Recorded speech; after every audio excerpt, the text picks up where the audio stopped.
요거의 작자가 누구죠? 박지원일 거예요, 그죠? 박지원의 작품인데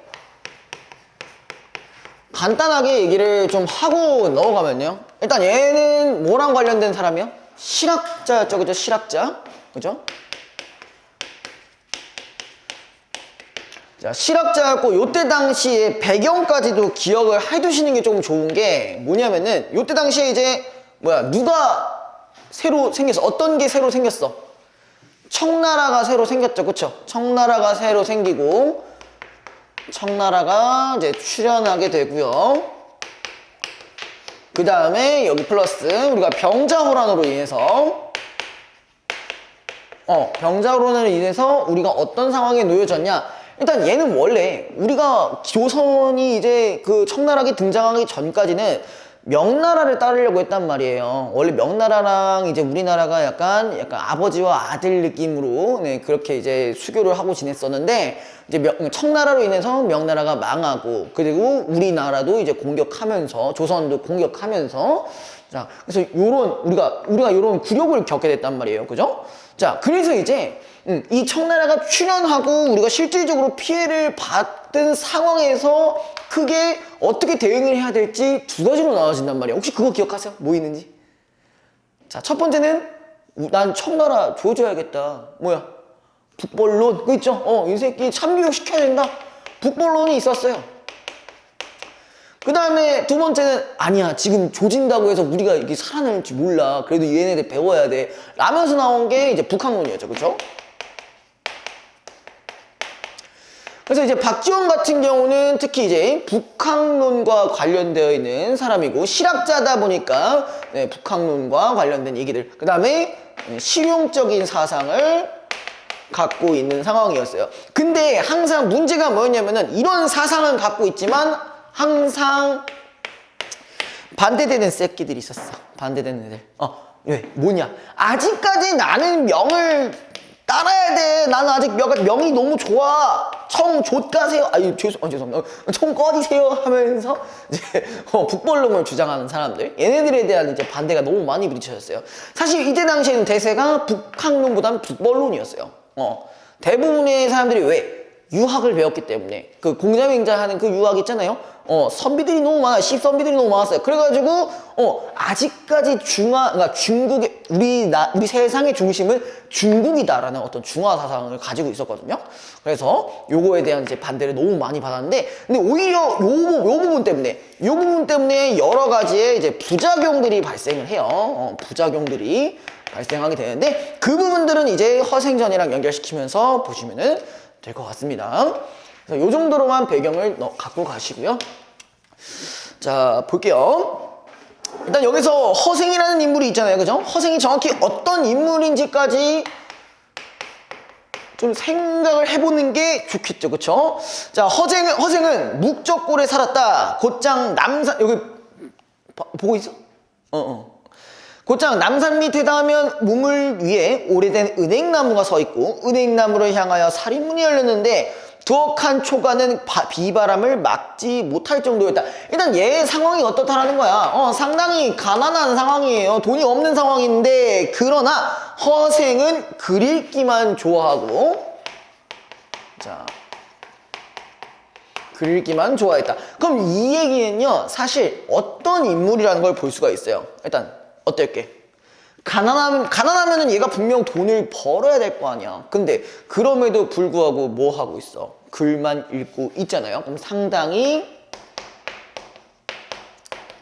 무능력한 사람이라고 볼 수가 있는 거겠지. 자, 그거 말고도 어떤 걸 또 생각하면 요거는요 사실 뒤에 이제 아내가 하는 말에서 어느 정도 드러나는 부분들이 있는데 우리가 유교 사상을 관통하는 그런 개념들이 있습니다. 혹시 아세요?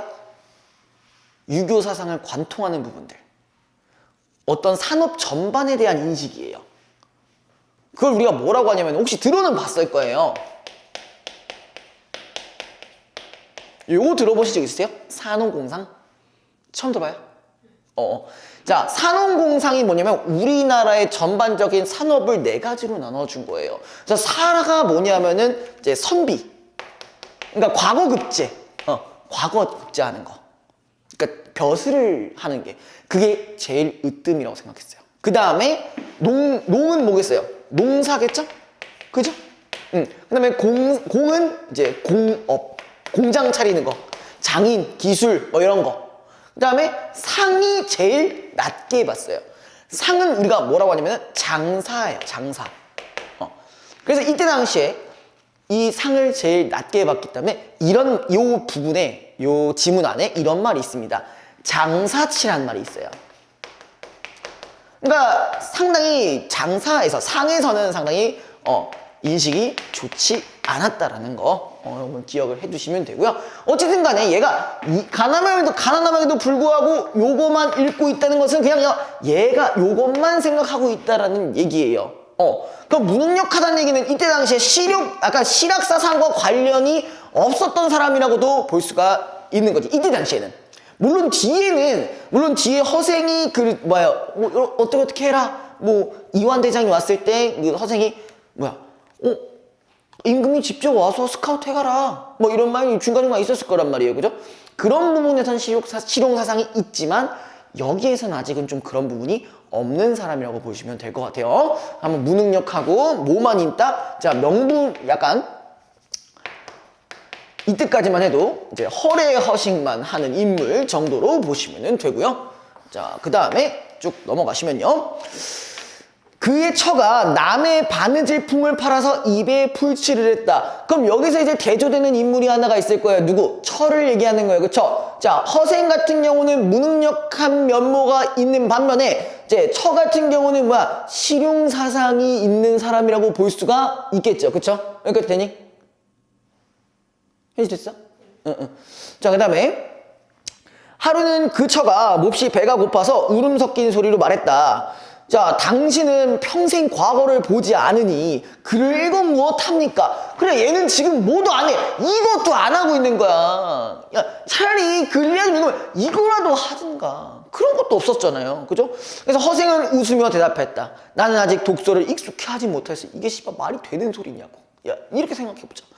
얘 지금 글 읽기만 몇 년 했냐면 10년을 했어요. 야, 과거 시험에 대한 N수생만 지금 몇 년째, 10년째 하고 있다라는 거야. 야, 그러니까 돈도 안 벌고 공부도 하긴 하는데 과거를 안 보려고 그래. 야, 마누라 입장에서 환장하는 거지. 야, 여러분들이 만약에 결혼을 했다 쳐봐요. 결혼을 했는데, 야, 남편 새끼 돈을 10년 동안 안 벌어. 너가 10년 동안 다 먹여 살려야 돼. 그럼 어때? 내가 보기엔 당신은 한 달만 안 해도 미친 새끼인가 이럴지도 몰라요. 이게 근데 당연한 거잖아. 그치? 한 달이라도 돈 안 벌면 이거 빠기 치는 게 맞잖아요. 그죠? 그래서 얘를 지금 10년이면 졸라박이 잡아준 거잖아. 그죠? 자, 아무튼 간에. 자, 그래서 이제 나는 아직 독서를 익숙히 하지 못하였어 하면서 그럼 장인바치 일이라도 못하시나? 야, 장인바치가 뭐냐? 아까 얘기했던 공업이에요. 장인바치. 산업공상 중에 이제 공업을 얘기하는 부분입니다. 그래서 얘가 뭐라니? 장인 바치일은 본래 배우지 않은 걸 어떻게 하겠어?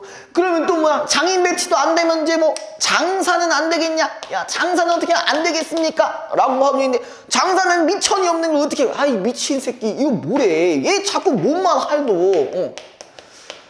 아니, 뭘 해도 자꾸 핑계만 대고 있어요. 돈 벌 줄 모른대요. 그래서 이제 처는 왈칵 성을 내며 소리쳤다. 밤낮으로 글을 읽더니 기껏 어떻게 하겠소? 소리만 배웠단 말씀이며 장인밭이 일도 못한다. 장사도 못한다. 그래, 이것도 안 되면 뭐 하자는 거야? 도둑질이라도 해라. 도둑질이라도 하지 뭐 않겠습니까? 하니까 뭐래? 허생은 읽던 책을 덮어놓고 일어나면서 아깝다. 내가 당초 글 읽기로 10년을 기약했는데 임제 7년이고 하고 문 밖으로 나가버렸다. 그러니까 얘가 약간 그 얘기를 들으니까 이제 약간 노 밖으로 이제 이제 돈 벌러 가는 거겠죠, 이제. 보니까 보니까 이제 칠수생 정도로 됐네요. 그죠? 자, 그래서 휙 문 밖으로 나가버렸는데 허생은 거리에 서로 알만한 사람이 없었다. 바로 운종가로 나가서 시중의 사람을 붙들고 물었다. 자, 넘기시고요. 야, 누가 서울 성중에서 제일 부자요? 변씨를 말해주는 이가 있어서 허생이 곧 변씨의 집을 찾아갔다. 자, 일단은 여기서 이제 앞으로 등장할 변씨에 대한 얘기를 간단하게만 얘기할 거예요. 일단 이 친구는 뭐를 대표하는 인물이냐면요. 이제 신흥. 신흥상인을 대표하는 인물이에요. 신흥상인을 대표하는 인물. 자, 그럼 허생 같은 경우는 어떤 인물이었어요? 일단 뭐 지금 당장은 어떤 인물? 선비를 대표하는 인물. 그 중에서도 가난한 선비를 대표하는 인물. 자, 요런 부분들을 통해서 우리가 여기서 나오는 등장인물들은 다 어떤 사람들이야? 누군가를 대표하는 사람들이라고 해요. 그래서 이런 인물들을 우리가 뭐라고 할 거냐면은, 자, 요렇게 얘기할 겁니다. 전형적 인물이라고 할 거예요. 전형적 인물. 전형적 인물. 들어본 적 있으세요? 전형적 인물. 우리가 고전소설과 현대소설 나왔을 때 들어가는 인간 유형 중에 하나입니다. 특히 고전소설에서는 전형적 인물과 또 어떤 게 있냐면은 평면적 인물이라는 게 있는데요. 자, 전형적 인물은 아까 잠깐 설명을 드렸는데 어떤 특정 집단을 대표하는 거예요. 특정 집단을 제가 키가 작아가지고 이렇게 지금 어렵네요. 특정 집단을 대표하는 인물, 아까 같이 선비를 대표하는 인물, 혹은 신흥상인을 대표하는 인물, 이렇게 보시면 되고요. 자, 그럼 평면적 인물이라는 거는 여기 조금 하나만 더 얘기를 해보자면요, 말 그대로 성격이 바뀌느냐 바뀌지 않느냐에 따라서 평면적인 인물. 그럼 성격이 바뀌면 입체적 인물이라고 해요. 그래서 이제 이 평면적 인물이라는 거는 성격 변화가 없는 유형의 인물이니까 요 두 가지 개념 참고를 하시면 좋을 것 같아요. 자, 그 다음에 허생은 변씨를 대하여 길게 읍하고 말했다. 내가 집이 가난해서 뭘 좀 해보려고 하니 만냥을 꺼주시기 바랍니다. 그냥 빠꾸 없이 그냥 바로 물어보죠. 그죠? 변씨는, 그러시오. 그랬어요. 자, 이런 얘기를 봤을 때 변씨의 성격을 아마 들어는 봤을 거예요. 어떤 성격이었어요, 변씨가? 어떤 성격? 현지 기억나? 누가? 얘가? 그치. 비범한 건 능력이 뛰어난 거고. 그쵸? 자, 그래서 대범한 성격을 가지고 있고, 그 다음에, 자, 요렇게도 볼 수가 있어요. 자, 인물을 통찰하는 능력이 뛰어난다. 그러니까 얘가 어느 정도 될 거라는 걸 알고 그냥 빌려준 거잖아요. 그쵸? 어느 정도 알 거라는 걸 빌려줬어요. 자, 그 다음에, 하고 당장 만냥을 내주었다. 허생은 감사하다는 인사도 없이 가버렸다.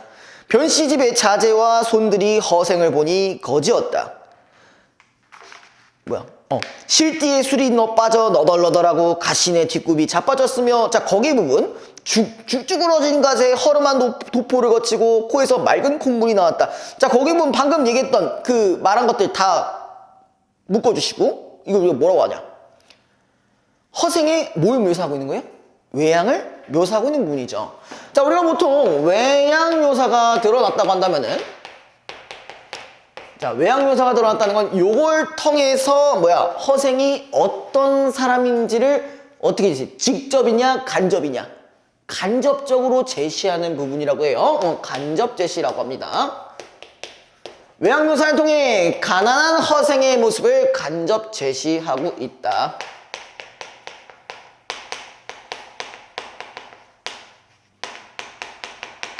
이렇게 적어주시면 되고요. 자, 그 다음에 허생이 나가자 모두들 어리둥절해서 물었다. 저 일을 아시나요? 모르지. 아니, 이제 하루아침에 평생 누군지도 알지 못하는 사람한테 만냥을 그냥 내던져버리고 성명도 묻지 않으시다니, 아니 대체 무슨 영문인가요? 변씨가 말하는 것이었다. 이건 너희들이 알 바가 아니다. 그 대체로 남한테 무엇을 빌려오는 사람은 을의 자기 뜻을 대단히 선전하고 신용을 자랑하면서도 비굴한 빛에 얼굴이 나타나고 말을 중언부언하게 마련이다. 그러니까 중언부언이 뭔지 아세요? 그냥 말을 막 이랬다 저랬다 막 말주변이 좀 없게 된다라는 거야. 말이 정신이 없으니까. 자, 그런데 저 객은 형색은 허술하지만 말이 간단하고 눈을 오만하게 뜨며 얼굴에 부끄러운 기색이 없는 것으로 보아 재물이 없어도 스스로 만족할 수 있는 사람이다. 그 사람이 해보았다는 일이 작은 일이 아닐 것임에 나 또한 그를 시험해 보려는 것이다. 안 주면 모르되 이왕 만냥을 주는 바에 성명은 물어 무엇을 하겠느냐 하면서 허생은 만냥을 입수하자 다시 자기 집에 들르지도 않고 바로 안성으로 내려갔다. 자, 우리가 여기서부터 이제 메인이죠. 자, 허생이 한 짓거리 중에 일단 가장 메인 첫 번째 어디로 갔다? 안성으로 갔대요. 자, 우리가 지금은 모르지만 옛날에 안성이라는 그 지역은요, 어떤 지역이냐면 혹시 이런 얘기 들어보신 적 있으세요? 안성맞춤이라는 거 들어본 적 있어요? 그게 뭐냐면은 안성만 가면 모든 걸 살 수 있다는 얘기예요. 그러니까 지금은 아니지만 예전 조선시대 때에서는 이 안성이 모든 물류가 다 들어오는 시장, 통합시장 같은 느낌이라고 보시면 됩니다. 자, 그래서 안성으로 내려갔는데 안성은 경기도 충청도 사람들이 마주치는 곳이고 삼담의 길목이기 때문이다. 거기서 대추, 밤, 감, 배며 석률, 귤, 율자 등속의 과일을 모조리 2배의 값으로 사들였다. 물론 이것까지 나올지는 잘 모르겠는데 여기 부분은 이제 과일들의 목록들을 이제 열거를 했죠. 야, 요것도 적어주시면 좋을 것 같아요. 그냥. 자, 그 다음에 일단 안성에 가서 첫 번째 한 짓 뭐야? 과일을 뭐로? 2배로 사들였어요. 한마디로 우리가 사재기를 하고 있는 거죠. 사재기를. 그쵸? 그래가지고 허생이 과일을 몽땅 쓸었기 때문에 온 나라가 잔치나 제사를 못 지낼 형편에 이르렀다. 일단 거기 밑줄 쳐보시고요. 자, 이걸로 인해서 발생되는 효과는 자, 잔치나 제사를 지내지 못한다라는 부분. 자, 요게 중요한 부분이에요. 자, 이게 무슨 말일까? 자, 과일을 다 사들였다고 해서 잔치랑 제사를 왜 못 지내는데? 왜 못 지내는 거야? 그럼 이거를 반대로 생각하면은 잔치나 제사를 지낼 때는 반드시 뭐가 필요하다는 거야? 과일이 반드시 필요하다는 얘기죠. 그죠? 여기서 이 기준으로 봤을 때 이 과일이 당연히 필수 요소라고 생각하는 거야. 근데 우리가 일반적으로 생각을 해보자고. 잔치나 제사는, 특히 잔치는 그렇다 쳐도 제사 같은 경우는 왜 지내는 거야? 제사를. 물론 여러분들이 이해 안 가실 수도 있겠지만 제사를 지내는 이유가 뭘까? 돌아가신 이제 조상의 뭘 기리기 위해서, 뜻을 기리기 위해서 하는 거겠죠. 그러면 제일 중요한 건 뭐야? 꺾이지 않는 마음이 아니라 아무튼 조상에 대한 마음이 사실은 제일 중요한 건데, 근데 여기서 이제 과일이라는 걸 애초에 이걸 필수 요소로 두었다는 얘기는 쓸데없이 없어도 되는 거를 굳이 넣겠다는 거야. 과일이 없으면 제사를 못 지내. 이게 뭔 개소리야. 그러니까 뭐야, 형식을 남들이 보이는 형식을 매우 중요시했다는 거죠. 그래서 이런 말을 우리가 뭐라 했었냐? 아마 들어봤을 거예요. 허례허식이라고 했을 겁니다. 이제 연결되시죠, 이거? 이걸 우리가 자, 허례허식이라고 한 거야. 자, 그래서 요러고 나서 좀 보자고요. 얼마 안 가서 허생에게 2배의 값으로 과일을 팔았던 상인들이 도리어 10배의 값을 주고 사게 되었다. 그래서 허생은 길게 한숨을 내쉬었다. 만냥으로 온갖 과일의 값을 좌우했으니 우리나라의 형편을 알만하구나. 자, 그럼 이 허생이 지금 비판하는 부분들은 크게 2가지예요. 자, 첫 번째는 방금 얘기했던 허례허식을 비판하는 부분. 그 다음에 2번째 같은 건 뭘까? 2번째 뭘 것 같아? 야, 꼴랑 안성에 있는 거 다 사들였다고 전국의 과일을 못 사는 게 이게 말이 되냐? 그죠? 이건 뭐라고 볼 수 있어? 자, 이것도 갖고 가시죠요. 취약한 경제구조. 왜 이게 연결이 되는 거예요? 이미 내가 안성에서 과일을 내가 2배로 샀을 뿐인데 뭐 이도저도 못하는 거니까, 자, 취약한 경제구조 연결시켜 주시면 되고요. 그 다음에 하나 더 추가를 해준다면요, 물론 요거랑 어느 정도 파생이 되는 부분들이 있지만, 자, 상당히 소규모죠. 소규모의 경제구조. 그러니까 여기서는 뭐가 취약한 거냐? 유통이 취약하다는 얘기고요. 유통이 취약하다는 얘기고, 여기는 소규모. 자, 이렇게 생각을 해보자. 우리가 이때 당시에 이제 배경을 생각해 보면요, 우리가 중국이랑 혹은 중국이든 일본이든 그다지 얘네들이 교류를 별로 안 했어요. 교류를 그닥 안 했기 때문에 중국에서 들어오는 물품이 없었던 거야. 그럼 충분히 우리가 중국이랑 만약에 무역을 하고 일본이랑도 무역을 활발하게 했다면은 당연히 이 과일 말고도 다른 대체재가 분명히 있었을 텐데 애초에 조그만 규모의 경제 구조인 상태에서 유통까지도 그지 같으니까 우리가 사재기가 싹 가능했던 거예요. 이해됐어요? 물론 요 부분에서는 자, 요 두 번째 지역도 있는데 요건 같이 묶어주시면 될 겁니다. 자, 그 다음에 그는 다시 칼, 호미, 포목 따위를 가지고 제주도에 건너가서 말총을 제대 사들이면서 말했다. 자, 이번엔 어디 갔어요? 제주도로 갔어요. 제주도에서 이제 뭘 샀냐? 이번에는 말총을 샀습니다. 말총이 뭔지 아세요? 말의 꼬리 부분이에요. 말의 꼬리 부분. 자, 근데 이 말총이 어떤 의미가 있는지를 생각을 해봐야 돼요. 자, 이때 당시에는 말총으로 뭘 했냐면요. 보통 이거, 갓, 혹은 상투, 이런 것들을 만드는 데 썼단 말이에요. 갓이나 상투를 만드는데.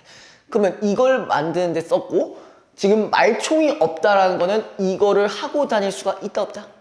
없다라는 얘기겠죠. 근데 이것도 마찬가지. 갓과 상투를 트는 거는 사실 이거 유교적 사상과 관련이 되어 있을 거예요. 뭘까? 부모님이 물려주신 뭐 신체를 함부로 건드리면 안 된다 해가지고 계속 머리 길어가지고 막 상투 틀고 하는 겁니다. 네. 그럼 그것도 어떻게 보면은 어떤 유교적인 허례허식과 연결이 될 거예요. 허례허식. 뒤에 나오지만 얘가 뭐라고 하냐면요. 우리가 중국이랑 교류를 하면서 우리가 빡빡이로 밀 수도 있고 뭐 그런 거 안 돼, 그렇게 안 됩니까? 하면은 거기서 뭐라고 합니까? 그 이완대장이 아니 그렇게 한다고 할 사람이 없어요. 이거 뭐 중국의 우리나라의 예법을 어기는 거라 할 수가 없어요. 뭐 이렇게 얘기를 한단 말이에요. 그러니까 요거는 요 부분들이랑 연결이 되겠죠. 어쨌든 그냥 이거는 지금 내가 못하고 있는 상황이니까 쭉 보시면요. 몇 해 지나면 나라 안의 사람들이 머리를 싸매지 못할 것이다. 허생이 이렇게 말하고 얼마 안 가서 과연 만건값이 10배로 뛰어올랐다. 아, 방금 요거 이해됐어요, 태연이? 그 다음에 허생은 늙은 사공을 만나 말을 물었다. 그러면 여기까지는 그냥 요렇게만 갖고 가시면 끝이야. 됐죠? 요 두 가지만 딱 갖고 가시면은 끝이고요. 아니, 그 바다 밖에 혹시 사람이 살만한 빈 섬이 없던가? 자, 여기서 이제 어떤 게 나와요? 빈 섬이라는 말이 나옵니다. 자, 혹시 이거 배우셨나요? 학교에서? 빈 섬에 대한 의미 했었죠? 일단은 뭐랑 관련돼 있어? 이상적 세계, 그죠? 이상적 세계. 아마 이상적 세계랑 연결이 되어 있을 거예요. 그러니까 여기서 뭘 하려냐면 실제로는 어디 도둑들을 이제 다 여기로 이주시켜서 한다는 이제 구체적인 내용들이 있는데 그건 그때 가서 다시 얘기를 일단 해드릴 거고 그 전에 이게 이런 정도의 공간이구나 라는 정도만 생각하시면 될 것 같아요. 자, 그래서 있을지요. 언젠가 풍파를 만나 서쪽으로 줄곧 사흘 동안을 흘러가서 어떤 빈섬에 닿았을지요. 아마 사문과 장기의 중간쯤 될 겁니다. 뭐 대충 여기라면 어디면 한 남쪽에 있는 그 정도의 위치일 겁니다. 꽃과 나무는 제멋대로 무성하여 과일 열매가 절로 익어 있고 짐승들이 떼지어 놀며 물고기들이 사람을 보고도 놀라지 않습니다. 그는 대단히 기뻐하며 자네가 만약 나를 그곳에 데려다 준다면 함께 무기를 누를 걸세 라고 말하니 사공이 그러기로 승낙을 했다. 그리고 드디어 바람을 타고 동남쪽으로 가서 그 섬에 이르렀는데 허생은 높은 곳에 올라가서 사방을 둘러보며 실망함을 말했다. 땅이 천리도 못되니 무엇을 해보겠나. 토지가 비옥하고 뭐 물이 좋으니 단지 부가홍은 될 수 있겠구나. 부가홍이 뭔지 아세요? 좀 좋은 집을 가진 그냥 할아버지 정도로 보시면 됩니다. 그 다음에 텅 빈 섬에 사람이라고는 하나도 없는데 대체 누구와 서불어 산단 말씀이오? 사공이 말이었다. 덕이 있으면 사람이 절도 모인다네. 덕이 없을까 두렵지. 사람이 없는 것이야 뭐 근심할 것이 있겠나? 이때 변산에 수천의 군도들이 우글거리고 있었다라고 돼 있어요. 지금 이런 상황에서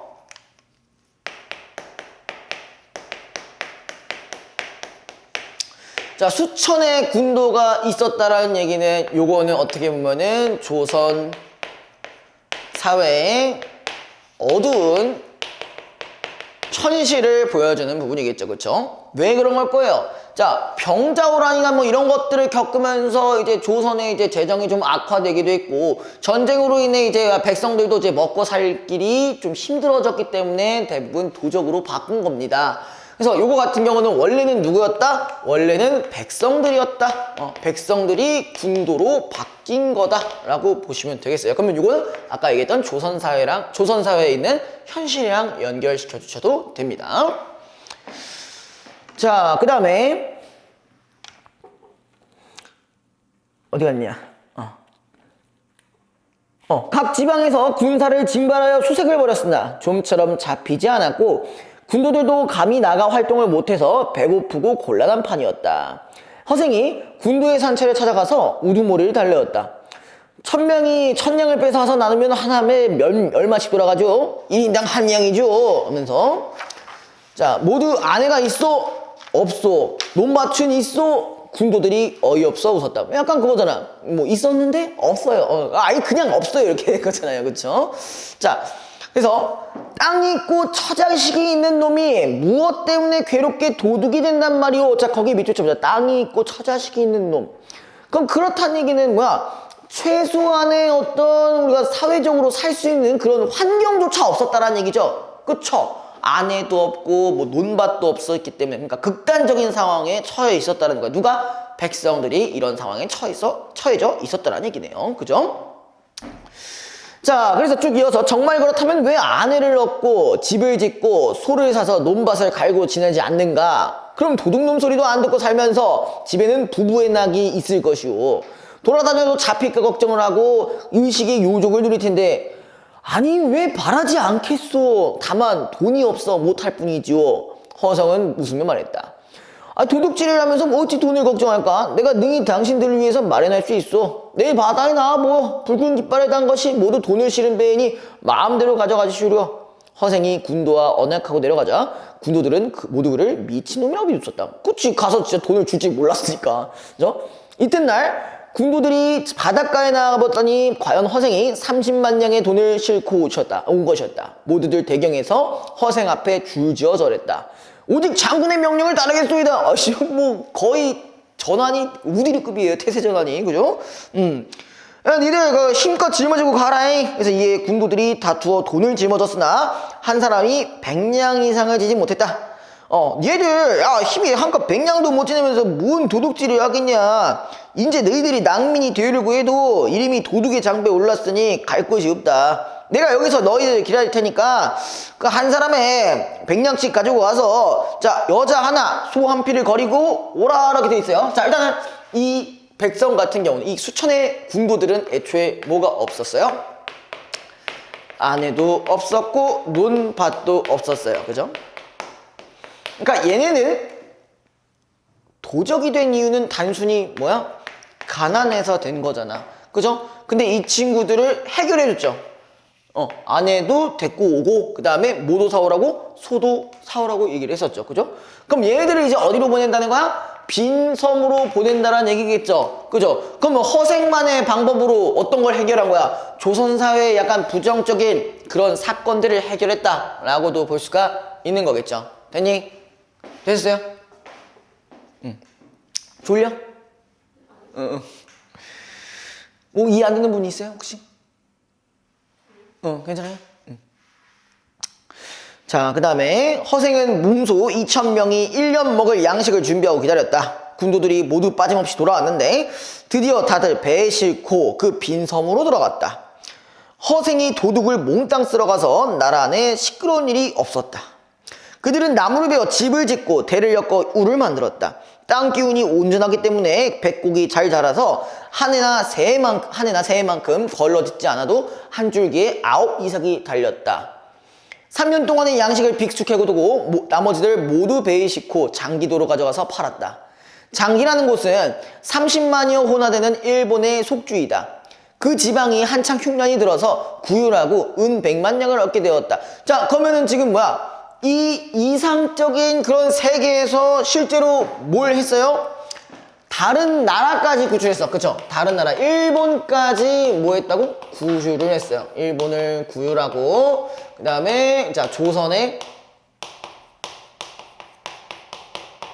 자 문제를 해결한 부분까지 있네요. 그쵸? 요거 딱 하나 했을 뿐인데 그래서 허생이 탄식하면서 아, 이제 나의 조그만 시험이 끝났구나 하고 이에 남녀 2,000명을 모아놓고 말했다. 내가 처음에 너희들과 이 섬에 들어올 때는 먼저 부하게 한 연후에 따로 문자를 만들고 의관을 새로 제정하라 하였더니 자 거기 부분 보자. 자 이런 말이 있었어요. 자 얘가 말하는 이 허생이 이상적 세계에 지금 원했던 게 지금 뭐였냐면 지금 문자라는 걸 만들고요. 자 의관이라는 걸 만들었어. 자 의관은 뭐에 해당하는 거냐면 벼슬에 해당하는 어떤 자리를 만들겠다는 거예요. 그럼 이렇다는 얘기는 자 뭘 만들겠다는 얘기였어요. 사실은 뭐였어? 이 빈 섬에서 뭘 만들고 싶었던 거야? 이거 아시지 않아요? 안 했어요? 그죠? 이상적인 국가를 만들고 싶었던 거예요. 그죠? 이걸 통해서 이상적인 국가를 만들고 싶었던 건데, 자, 근데 거기 이렇게 나와 있죠? 자, 그런데 땅이 좁고 덕이 엷으니 나는 이제 여기를 따라야 한다. 다만, 아이들을 낳거들랑 오른손에 숟가락을 쥐고 하루라도 먼저 난 사람이 먼저 먹도록 양복해 하느라. 자, 그럼 그 부분은 그냥 밑줄 쳐주시고요. 자, 이상적 국가는 어쨌든 우리가 현실적으로 불가능하니까 그래서 결론적으로 대체는 뭐야? 대체는 어떻게 해달라는 거야? 예의가, 그러니까 여기서 정확히 얘기하면 장유유서라는 사자성어 요 부분이랑 연결시켜주시면 돼요. 장유유서가 뭐냐면은 이제 나이가 더 많은 사람한테 뭘 양보를 해라 뭐 요런 말입니다. 한마디로 뭐야? 어떤 유교적인 사상이 있기는 하지만 여기선 그런 맥락보다는 약간 최소한의 힘들어. 최소한의 예의가 있는 국가로 있는 공간으로 만들자는 얘기였어요. 자, 요건 애초에 안 된다고 해서. 근데 이거 안 되는 근본적인 이유 혹시 아실까요? 얘를 만들어서 안 되는 근본적인 이유. 아마 이런 부분이 지금 숨겨져 있었을 거예요. 자, 뭐냐면요. 자, 문자를 만들고, 요거는 사실 큰 문제는 안 돼요. 근데 뭐, 이 문자 같은 경우는 해봐야 수천 명밖에 없는데 얘네들끼리 뭐, 글을 만들어봐야 무슨 소용이 있겠습니까? 그래서 그것도 안 되는 거고, 사실 이것 때문에 안 됐어요. 이것 때문에. 왜? 벼슬을 만들면 결국 또 어떻게 돼? 부패하게 된단 말이야. 그죠? 무슨 말인지 알겠어요? 자, 얘를 만들게 되면요, 어차피 또 부패하게 되면서 뭐랑 다를 바가 없다라고 생각하냐? 실제 지금 현재 있는 조선과 다를 바가 없기 때문에 이 이상적 국가를 만들지 못한 거예요. 그럼 어떻게 보면은 이 만들지 못한 것 자체가, 이 부분 자체가 일종의 한계라고 보시면 되겠죠. 한계라고 보시면 되겠죠. 자, 그렇다는 얘기는요, 우리가 다른 것과도 비교를 해줄 수가 있어요. 혹시 이거 하셨을지 모르겠는데, 여기도 나갔어요, 수업? 네, 여기까지 했어요. 여기까지 했어요? 그럼 이 얘기까지 했어요? 혹시 홍길동전에 나오는 율도국이랑도 비교한 적 있어요? 어떤 얘기 안 했어요? 자, 그래서 우리가 이 얘기를 좀 해줄 거예요.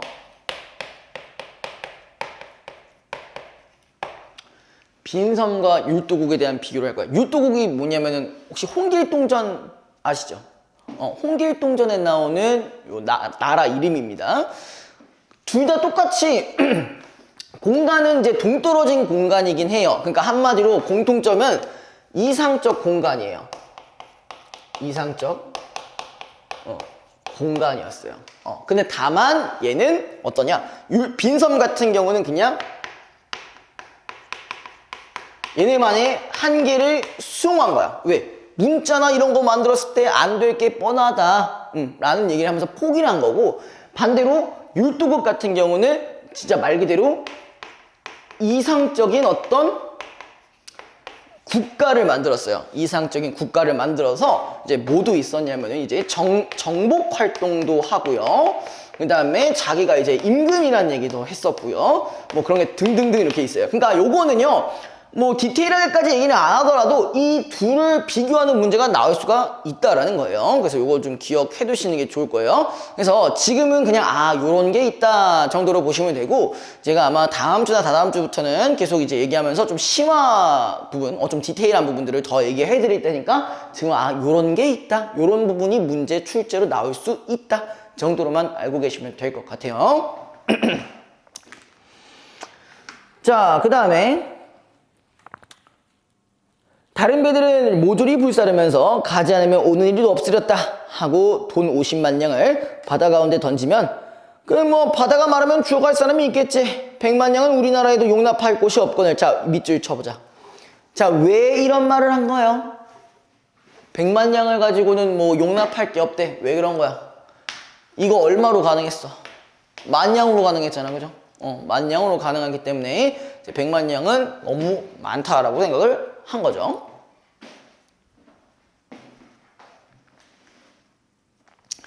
자, 그리고 밑에, 자, 그리고 그를 아는 자들을 골라 모조리 함께 배에 태우면서, 자, 그를 아는 자도 뭐 하고 있어? 지금 뺀 거지, 여기서. 이 빈섬에서. 이 섬에 화근을 없애야 되지. 야, 화근 밑줄 쳐주시고요. 화근이라고 하면 뭐야? 부패 화근이라고 보시면 되겠죠. 그죠? 그러니까 의관이 있고 문자가 있다라는 얘기는 그만큼 뭐 이런 상소나 뭐 이런 뭐 거짓 음해나 뭐 그런 게 올 수도 있다라고 생각해서 문자를 쓸 수 있는 사람들은 다 뺏어 간 거예요. 이렇게 보시면 돼요. 여기 됐어요? 하고 그 다음에 허생은 나라 안을 두루 돌아다니며 가난하고 의지 없는 사람들을 구제했다. 그러고도 은이 얼마 남았다? 10만 냥이 남았다. 그래서 이건 변씨에게 갚을 것이다. 그래서 이제 허생이 가서 변씨를 보고 나를 알아보시겠소? 라고 묻자 변씨는 놀라 말했다. 아니, 그대의 안식이 조금도 나아지지 않았으니 혹시 만냥을 실패해보지 않았소? 허생이 웃으며, 자, 재물에 의해서 얼굴이 기름이 도는 것은 당신들 일이오. 그럼 이거는, 자, 거기 부분도 밑줄 쳐보자. 이런 말이 나왔어요. 재물을 통해서 행복해지는 거. 자, 근데 이런 걸 뭐라고 지금 얘기했다고? 당신들 일.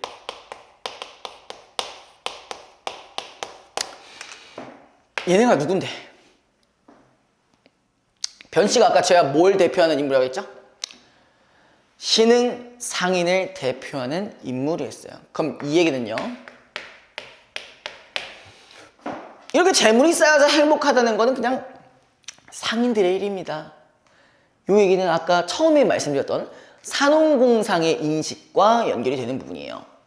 그러니까 뭐야, 한마디로 상인에게 대해서 아직까지도 부정적인 인식을 가지고 있다라는 거예요. 그래서 아까 언급했던 그 부분이랑 연결을 시켜주시면 좋을 것 같아요. 자, 그래서 하고 10만 냥을 변씨에게 내놓았다.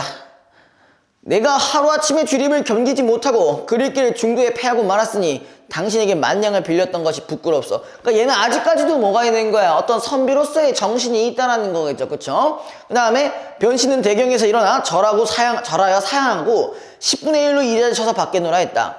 허생이 잔뜩 영적을 내며 당신은 나를 장사치로 오는가? 장사치 동그라미 쳐주시고요. 자, 요 인식이 뭐야? 당신들 일이라는 것 첫 번째가 나왔다면은, 자, 두 번째는 당연히 뭐냐? 아까 말씀드렸던 장사치예요. 장사치라는 거 말 자체가 장사하는 사람을 낮춰 부르는 말입니다. 혹시 그런 거 들어본 적 있어요? 치자로 끝나는 거? 백치. 백치가 뭐야? 좀 뭐라고 해야 돼? 멍청한 사람을 얘기하는 거잖아, 그치? 그죠? 멍청한 사람을 낮잡아 이르는 말을 우리가 백치라고 하거든요. 그래서 요즘은 뭐 백치미라고 하는데 솔직히 멍청한데 이쁠 수가 있나? 근데 이건 있지. 이쁘면 그냥 똑똑해 보이는 거 아니야? 막 이런 거. 그런 게 있다고 하더라고요. 그러니까 막 뭐라고 해? 재밌는데 평범한 사람. 아니면은 졸라 이쁜데, 아니 졸라 잘생기고 이쁜데 재미없는 사람. 뭘 고르냐라고 하니까 항상 대부분 이거였어. 잘생겼는데 재미없는 사람. 왜냐? 얼굴 보는 게 재밌거든. 그런 거 느낌. 네, 아무튼 간에. 자, 그래서 이제 소매를 뿌리치고 갔는데 변 씨는 가만히 그의 뒤를 따라갔다. 허생이 남산 밑으로 가서 조그만 초가로 들어가는 것이 멀리서 보였다. 한 늙은 할미가 우물터에서 빨래하는 것을 보고 변 씨가 말을 걸었다. 저 조그만 초가가 누구의 집이오? 허승원 내 집지요. 가난한 형편에 글 공부만 좋아하더니 하루아침에 집을 나가서 5년이 지나도록 돌아오지 않으시고 시방 부인이 혼자 사는데 그 집을 나간 날로 제사를 지냅지요. 변 씨는 비로소 그의 성이 허씨라는 것을 알고 탄식하며 돌아왔다. 이튿날 변 씨는 받은 돈을 모두 가지고 집을 찾아가서 돌려주려 했으나 허생은 받지 않고 거절하였다. 아이건 내가 부자가 되고 싶었다면 100냥을 버리고 10만 냥을 받겠소. 아이들부터는 당신의 도움으로 살아가겠소. 당신은 가끔 와가지고 그거 보고 양식이나 떨어지지 않고 옷이나 입도록 하여 주오. 일생을 그러면 족하죠. 거기 부분 됐다. 그냥 할게요.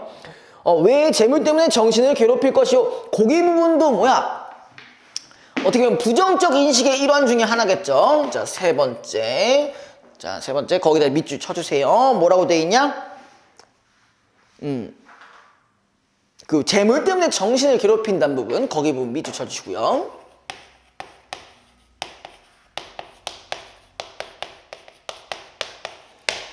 자, 요게 이제 상이라는 부분에서 부정적 인식을 갖고 있는 포인트들입니다. 자, 그 다음에 변씨가 허생을 여러 가지로 권유하였으나 끝끝내 어찌할 도리가 없었다. 변씨는 그때부터 허생의 집에 양식이나 옷이 떨어질 때를 되면은 몸소 찾아가 도와주었다.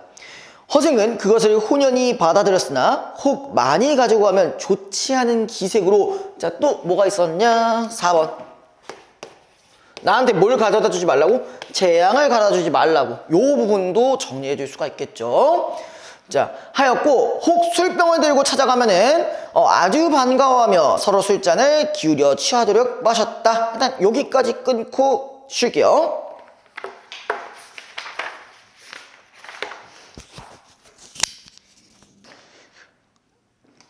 자, 이렇게 몇 해를 지나는 동안에 두 사람 사이의 정의가 날로 두터워갔다. 어느 날 변씨가 5년 동안에 어떻게 100만 냥이나 되는 돈을 벌었던가를 조용히 물어봤다. 허생이 대답하기를 그야 가장 알기 쉬운 일이지요 하면서, 자, 조선이라는 나라는 지금 여기서 이제 뭐에 대한 비판을 하고 있는 거냐?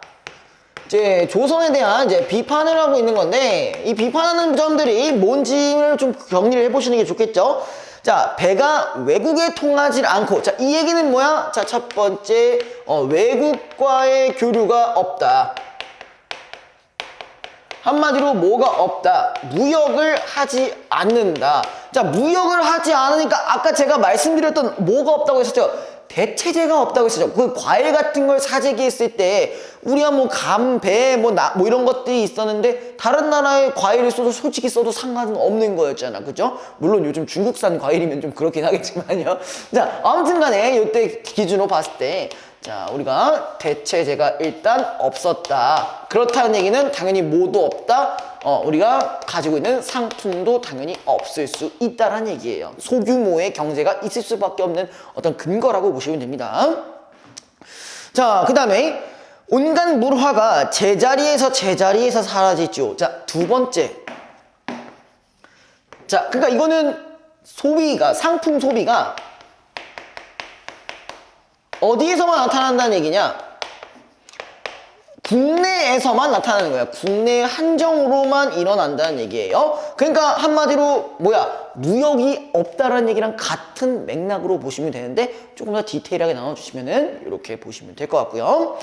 그 다음에 무릇 천냥은 적은 돈이라 한 가지 물종을 독점할 수 없지만 그것을 열로 쪼개면은 100냥이 열이라 또한 10가지 물건을 살 수 있겠지요. 자, 그래서 단위가 작으면 굴리기가 쉬운 까닭에 한 물건에서 실패를 보더라도 다른 9가지의 물건에서 재미를 볼 수 있으니 이는 보통 일을 취하는 방법으로 조그만 장사치들이 하는 짓 아니오. 자, 여기도 마찬가지. 이는 뭐야? 이익을 취하는 방법으로 장사짓을 하는 짓. 뭐야, 이렇게 여러 가지의 물건을 이렇게 사들이는 게 장사치나 하는 짓이니까 이것도 마찬가지 부정적 인식과 관련되어 있는 대목이네요. 자, 대개 만냥을 가지면은 좋기 한 가지 물종을 독점할 수 있기 때문에 수레면 수레 전부, 배면 배를 전부, 한 고울이면 한 고울을 전부 마치 촘촘한 그물로 훑어내듯 할 수 있지요. 자, 여기 보면요. 뭐가 있냐면 수레 동그라미 쳐주시고요. 그 다음에 옆에 배 동그라미 쳐주시고, 그 다음에 고울 동그라미 쳐주세요. 자, 점점점 가면 갈수록 뭐가 커지는 거야? 개념의 범위가 커지는 거니까 요거는 점층적 표현이라고 적어주시면 되겠네요. 점층적 표현.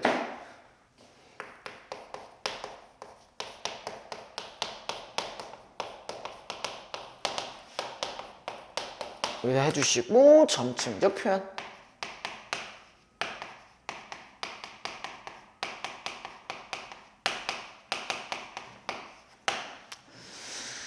자, 그 다음에 세 번째, 아까 세 번째 비판했던 점, 아까 이런 말을 했었어요. 자, 조그마한 돈으로 뭐가 가능하다? 독점이 가능하다는 얘기를 했었어요. 독점이 가능하다는 얘기. 그럼 이 얘기는 뭐냐? 아까 잠깐 사지계에서도 나왔지만 뭐야? 소규모의 경제다. 소규모의 경제 구조. 이렇게 적어줄게요. 조선을 비판하는 요 대목에서 알 수 있는 비판하는 내용들은 이렇습니다. 자, 그 다음에 물에서 나는 만 가지 중에 슬그머니 하나를 독점하고 의원의 만 가지 약계 중에 슬그머니 하나를 독점하면은 한 가지 물종이 한 곳에 묶여있는 모든 장사치들이 고갈될 것이며 이는 백성을 해치는 길이 될 것입니다. 후세의 당국자들이 만약 나의 이 방법을 쓴다면 반드시 나라를 병들게 될 것이요. 자, 그러니까 요런 것들. 자, 또 이 말도 있었어요. 유통구조도 별로 좋지 못하고 있었어요.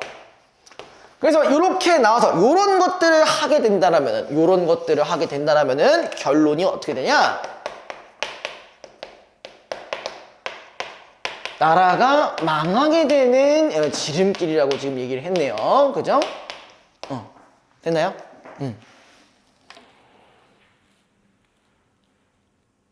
자, 그 다음에 처음에 내가 선뜻 만냥을 구워줄 줄 알고 찾아와 청하였습니까? 허생은 다음과 같이 대답했다.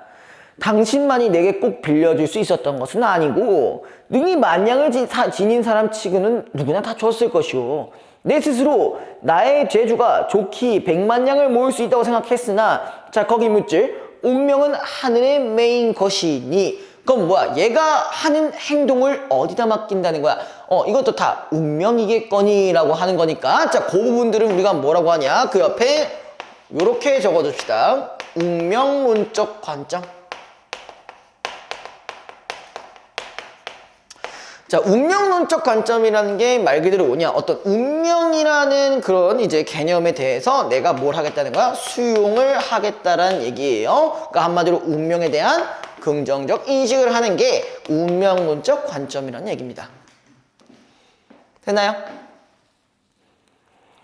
자, 그래서 낸들고서 어찌 알겠소. 그러므로 능히 나의 말을 들어주는 사람은 복이 있는 사람이라 반드시 더욱더 큰 부자가 되게 하는 것은 하늘이 시키는 일일 텐데 어찌 주지 않았겠소. 이미 만냥을 빌린 다음에는 그의 복력에 의지해서 일을 한가득으로 하는 일마다 더 성공한 거고 만약 내가 사사로이 했다면 성패는 알 수 없었겠죠. 거기 부분 다 합해서 요거랑 연결을 시키면 되겠죠. 자, 그다음 변씨가 이번에는 딴 이야기를 꺼냈다. 자, 뭐라 하냐. 자, 방금 사대부들이 지금 뭐가 나왔냐? 사대부라는 얘기가 나왔어요. 자, 여기서 이제 언급되는 어떤 사대부라는 인물은요. 자, 누구랑 정확히 반대되는 입장이라고 볼 수가 있어요. 여기서는 허생과 반대되는 입장이라고 볼 수가 있겠죠. 자, 여기 사대부는 이제 허생이라는 인물과 반대되는 인물. 한마디로 어떤 사람이다? 뒤에도 나오겠지만 자, 뭐를 중시한다? 허례 허식을 중시한다.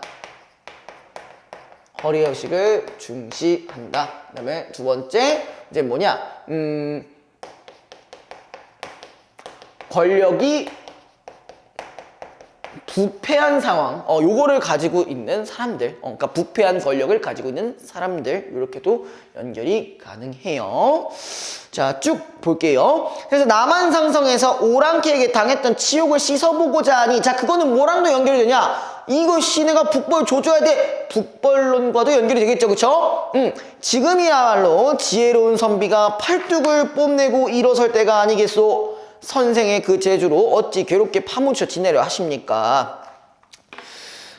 그 자고로 묻혀지는 사람이 한둘이었겠소? 자, 우선 졸수제 조성, 일단 동그라미 자 졸수제 조성기 같은 분은 적국의 사신으로 보낼 만한 인물이었건만, 자, 밑줄 배장방위로 늙어 죽었고, 그 다음에 여기 동그라미 반개거사 유원홍 같은 분은 군량을 조달 만한 재능이 있었건만, 저 바닷가에서 소유하고 있지 않습니까? 자, 바닷가에서 소유한다 밑줄 쳐주시고, 이거는 뭐야? 귀양 간 거예요, 귀양. 자, 그러니까 이 얘기는요, 전체적으로 한번 정리를 해주시면요. 졸수제랑 누가 있죠? 졸수제 조성기. 자, 그 다음에 얘는 죽었대요. 그죠? 그 다음에 또 누가 있었냐면은 반개거사.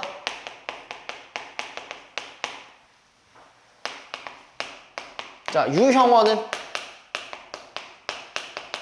뭐야? 귀양을 갔어요. 자, 요거를 전체적으로 이제 한번 보시면요, 뭐랑 관련되는가? 야, 옛날에 있었던 인물을 언급하고 있었어요, 그쵸? 이건 어떻게 보면은 요렇게도 볼 수가 있습니다. 고사를 인용한 부분이라고도 볼 수가 있고요. 자, 요걸 통해 얘가 말하고 싶은 부분은 사실 뭐였냐? 자, 재능이 있었으나 이제 실현을 하지 못한 경우. 자, 이건 뭐 때문에 그런 걸까요? 어떤 조선의 부정적인 어떤 그런 분위기 때문에. 정확히 얘기하면 뭐 부패 상황, 그렇지? 권력이 부패된 상황, 뭐 이런 거랑 연결이 가능하겠죠.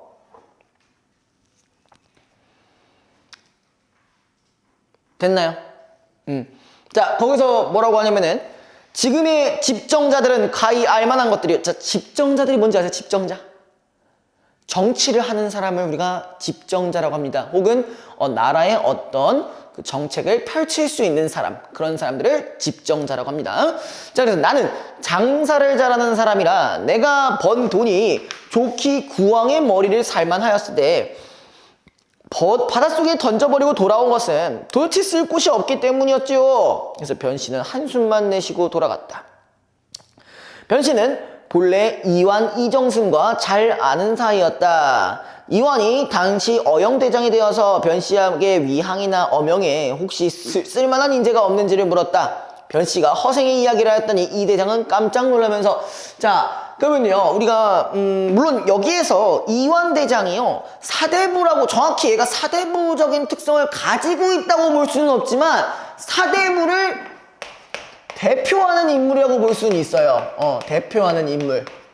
물론 얘네가 사대부의 어떤 정신을 가지고 있다라고 볼 수는 없습니다. 자, 다만 이 사대부의 어떤 한계가 있다라는 식으로 얘기를 하는데 결정적인 역할을 하는 대표적인 인물이다. 그래서 얘가 이완대장. 왜냐? 이 대장을 하고 있다는 것 자체가 지금 뭐야? 조선에서 뭘 하고 있기 때문에 벼슬을 하고 있고요. 누구보다 이제 조선의 한계를 잘 아는 사람이에요. 한계를 잘 아는 사람. 이렇게 정리해 주시면 되고요. 자, 그래서 쭉 변씨가 허생의 이야기를 하였더니 이 대장은 깜짝 놀라면서 아유, 기이하다. 그 정말인가? 그의 이름이 무엇이라 하던가? 하고 묻는 것이었다. 수인이 그분과 상종해서 3년이 지나도록 이 여태껏 이름도 모르옵니다. 아, 그게 이인이야. 자네와 함께 같이 가보세요. 자, 이인이 뭐냐? 일반적인 사람들과는 전혀 다른 사람이란 얘기입니다. 전혀 다른 사람. 왜 갑자기 뭐 하고 계셨어요? 뭐 있어? 네, 갑자기 저렇게 생각이 나가지고. 아, 뭐 어떤 거? 허생. 아, 그래? 허생 뭐였지? 가난한 양반 그거 안 좋아서. 아, 진짜? 그 나중에 필기 중간에 빠뜨린 거 있으면 영상 보시면서 하셔도 돼요. 예, 올라가는 거 알고는 계시죠? 응, 응. 자, 그 다음에 밤에 이 대장은 구종두도 다 물리치고 변씨만 데리고 걸어서 허생을 찾아갔다. 변씨는 이 대장을 문 밖에 서서 기다리게 하고 혼자 먼저 들어가서 허생을 보고 이 대장이 몸소 찾아온 연우를 이야기했다. 허생은 못 들은 체하고 그 당신 차고 온 술병이나 어시 이리 내놓으셔 했다. 그리하여 즐겁게 술을 들이키는 것이었다. 변씨는 이 대장을 밖에 오래 서 있게 하는 것이 민망해서 자주 말았으나 허생은 대꾸도 않다가 야심해서 비로소 손을 부르게 하는 것이다. 이 손이 뭐예요? 손님이에요, 손님. 그러니까 누구를 얘기하는 거야? 이완대장을 얘기하는 겁니다. 이완대장.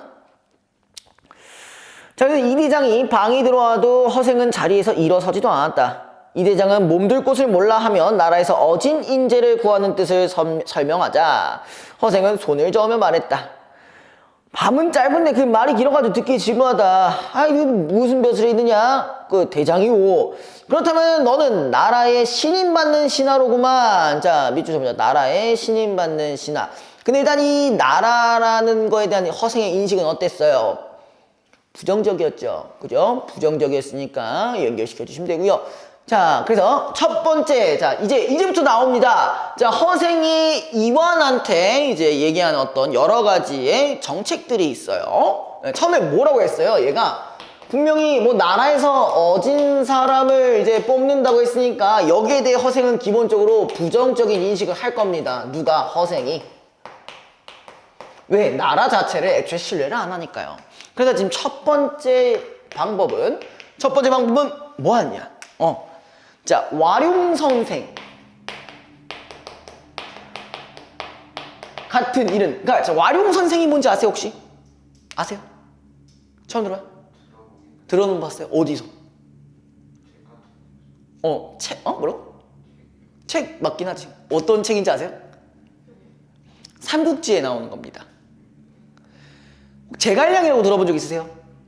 그 제갈량 같은 인재를 제갈량의 원래 호가 와룡 선생이었어요. 그러니까 그만큼 무슨 말이냐면요. 그냥 뜻만 얘기할게요. 너무 뭐 그 디테일하게까지 할 필요는 없는 거고, 뜻만 얘기하면은 제갈량 같은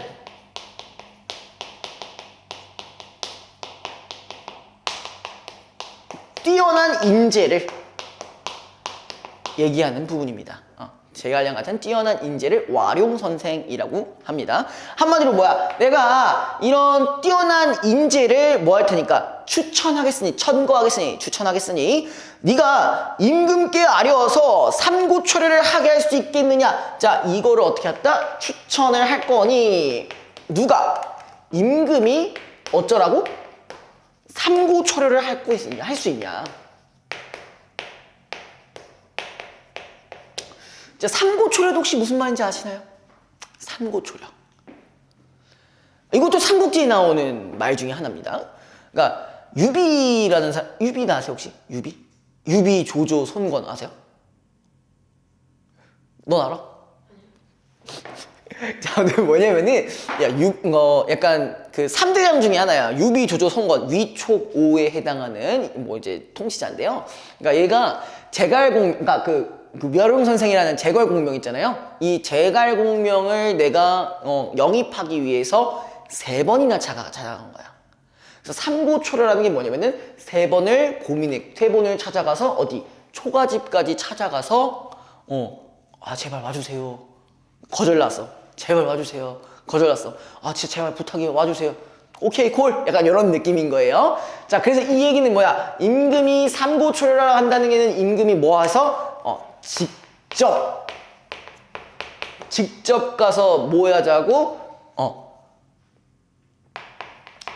선거를 하자는 의미죠. 그쵸? 직접 채용하자, 직접 영입하자, 뭐 이런 얘기입니다. 이해됐어요, 이거? 그러니까 핵심만 얘기하면 이거예요. 야, 내가 그 졸라 괜찮은 인재 추천해 줄 테니까 야, 네가 와서 직접 해. 대장 말고 임금 네가 와서 직접 해. 이러는 거예요. 이해됐어요? 근데 이게 조선시대의 어떤 예법과 연결이 될까요? 안 되죠. 임금은 약간 어떤 사람이어야 돼? 여기서 권위 있는 사람이 돼야 되는 거죠. 그러니까 얘는 지금 이걸 뭐 하라는 얘기야? 임금의 권위를 버리고 임무를 영입할 수 있게끔 해라. 그러니까 임금이 적극적으로 나셔야 된다 이런 얘기잖아요. 그죠?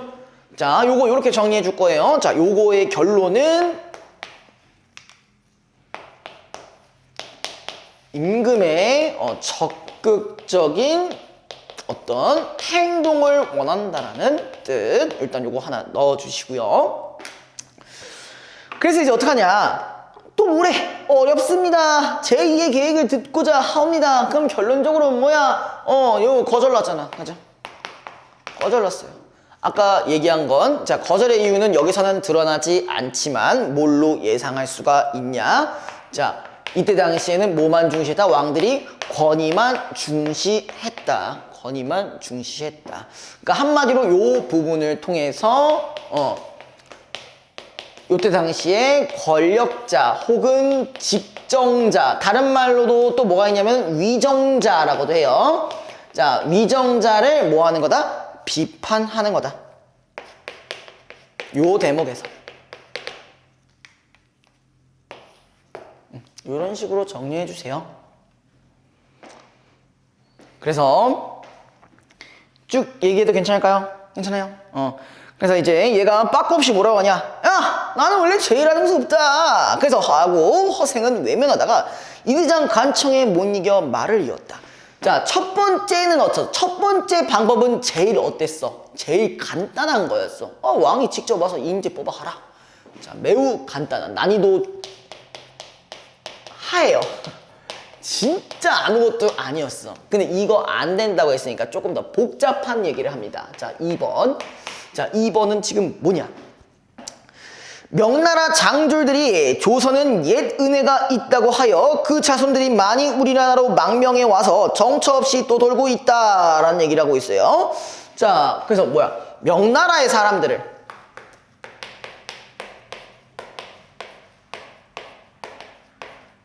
자, 일단은 명나라는 지금 어떤 나라라고 했었지? 제가 잠깐 배경을 설명해 드리긴 했었는데 어떤 나라였죠? 혹시 아세요?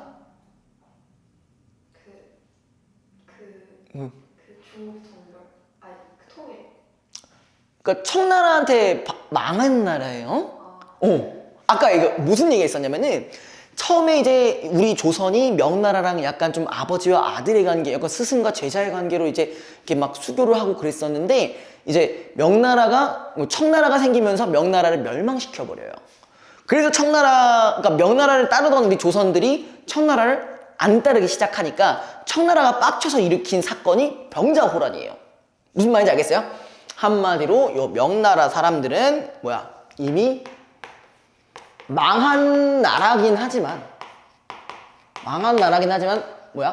그 전에 아직까지도 뭐야? 명나라를 섬기고 있었어요. 우리가 이 명나라를 되게 좋게 보고 예의를 차리고 있었단 말이야. 그런 상황이란 말이에요. 누가? 조선이 있다고. 자, 그래서 이제 이 명나라 사람들을 어떻게 하냐? 정처 없이 떠돌고 있대요. 정처 없이 떠돌고서 얘네들이 지금 뭐야? 망명이라는 걸 했어요. 그러니까 한마디로 뭐 하고 있는 거냐? 방황을 하고 있다는 얘기예요. 왜? 뭐가 없으니까. 터전이 없잖아. 삶의 터전이 아예 없는 상황인 거야. 망명이란 말이 뭔 말인지 아세요? 나라가 망해서 우리나라든 어디든 뭐 내려오는 거예요. 예를 들어서 이제 뭐 그리스라는 나라가 망했다고 칩시다. 그럼 그리스가 옆에 어디 이탈리아로 이렇게 막 피난왔어. 그런 사람들을 우리가 뭐라고 하냐면 망명이라고 해요. 무슨 말인지 이해됐어요? 망한 나라가 피난한 거다 정도로 보시면 됩니다. 자, 아무튼 요랬는데 결론적으로 뭐라 했냐면은 자, 종실의 딸들을 내어 모두 그들에게 시집 보내고 자, 두 번째 부분의 첫 번째 방법. 자, 종실의 딸들을 내어 결혼시키세요. 종실이 어떤 곳인지 아세요? 종실. 뭔지 아세요? 귀족이나 왕족의 딸을 얘기하는 겁니다. 그러니까 이거는 무슨 말이야? 무슨 얘기예요? 예의를 갖춰서 결혼시켜줘라. 그러니까 어떻게 해달라는 거야? 이 명나라 사람들에 대한 대우를 잘 해줘라. 이런 얘기예요. 됐어요? 자, 그 다음에 두 번째. 두 번째는 뭐였냐면요. 이런 말이 있습니다. 훈척 권기의 집을 빼앗아서. 자, 훈척. 네, 권기. 얘네들이 뭘 뺐자고? 집을 뺏어서 누구한테 주라고요? 그들에게 나누어 준다. 자, 누구한테? 명나라 사람들한테 나눈다는 얘기예요. 자, 그런데 요 아마 단어가 좀 어려우실 거예요. 훈척이라는 게 뭐냐면요. 이거예요. 높은 벼슬의 친척이에요. 높은 벼슬의 친척. 그 다음에 권기는 뭐냐면은 권력이 이제 높은 귀족인데, 권력이 높은 귀족이지만 보통 이런 권기라고 불리는 사람은 약간 부패로 인해서 권력이 높아진 친구들이라고 볼 수가 있어요. 그럼 이 얘기는 무슨 말이냐? 자, 일단 높은 벼슬을 가지고 있는 친척은 자신이 일을 안 해도 사는데 전혀 문제가 없어요. 왜? 아까 천거한다는 말 있었잖아요. 추천한다는 말. 그죠? 그러니까 이런 걸로 그냥 취업이 일단 프리패스야. 취업 쌉가능, 공무원 취업 쌉가능. 그러니까 이때 당시 과거 시험이었으니까. 과거 시험 안 봐도 추천으로 어느 정도 들어갈 수 있는 부분이 있었단 말이에요. 그러니까 뭐야, 부정부패와 관련된 인물들인 거라고 볼 수가 있는 거죠. 그쵸? 되니? 그 다음에 권기 같은 경우도 아까 얘기했듯이 뭐 온갖 부정부패를 저질러서 그걸로 잘 먹고 잘 사는 사람들, 이 사람들의 집을 뺏어서 명나라 사람들한테 줘라. 이것도 나름대로 예의를 갖추는 부분들이죠. 자, 근데 문제는 뭐냐? 아까 첫 번째 나와있던 방법에 비해 훨씬 더 어때요? 어렵죠? 그죠? 훨씬 더 어려운 일이지. 자, 여기서는 왕만 하면 되는 거잖아. 왕이 가가지고 뭐 인재 와가지고 뭐 잘 모집하면 되는 거잖아요. 그죠? 맞니? 무슨 말인지 알겠어? 근데 이제 여기 같은 경우는 뭐야? 그게 아니었다라는 거죠. 한마디로 여기 같은 경우는 이제 아까보다 난이도가 조금 어려워졌습니다. 자, 여기는 우리가 난이도 중입니다. 더 어려워졌어요. 자, 이런 말을 하니까 이 대장은 또 머리를 숙이고 한참을 생각하더니 어렵습니다 라고 했다. 그럼 결론적으로요, 이 어렵다는 얘기도 뭐야, 우리 그런 한계들은 극복할 수가 없다라는 얘기겠네. 그죠? 그래서 여기는, 자, 요거는, 자, 전체적으로는 요렇게도 볼 수가 있어요. 조선의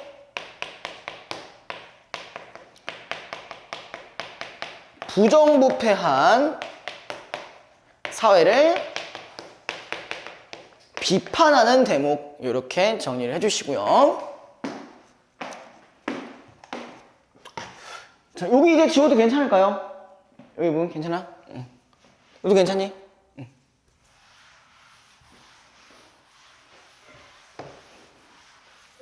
응? 저거 어디다 가져고요? 뭐? 아, 이거 아까 2번으로 정리해드린 거 있잖아요. 아마 거기 빈칸이 좀 있을 텐데? 응.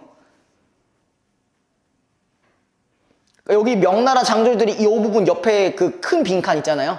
거기다 적으시면 될 것 같아요.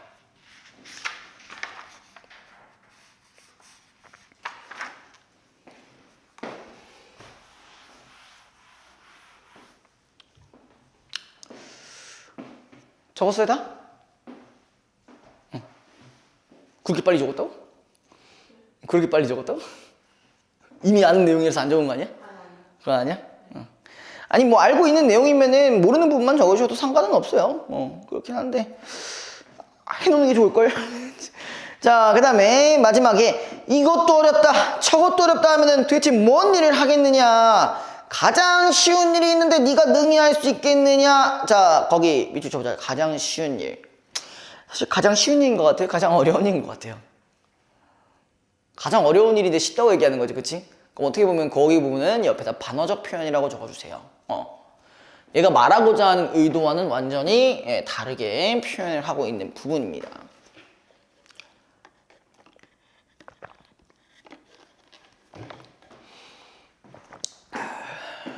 다음에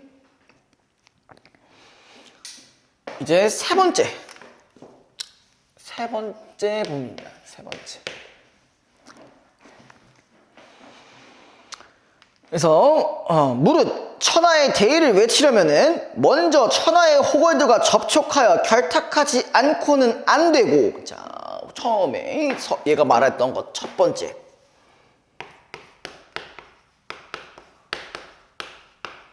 천하의 호걸들과 결탁하자는 얘기를 했었는데, 자 이 얘기는 뭘 하자는 거야? 다른 나라와 교류를 하라는 얘기입니다. 다른 나라와 교류를 하라는 얘기예요. 자 이렇게 보면요, 어떻게 보면 뭐라고도 볼 수가 있나요?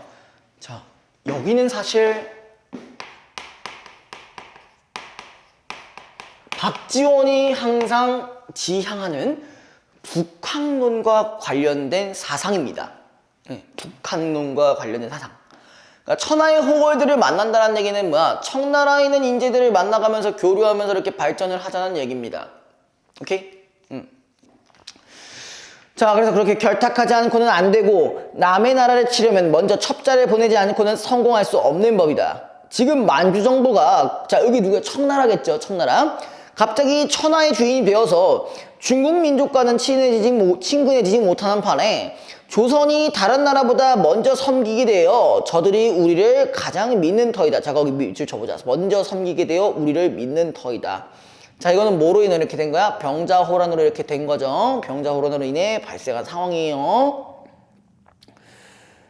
자 그래도 그 다음에 진실로 당나라 원나라 때처럼, 거기 밑줄 쳐보자. 당나라 원나라 때 밑에다가 뭐라고 적어주시면은 고려시대. 당나라 원나라가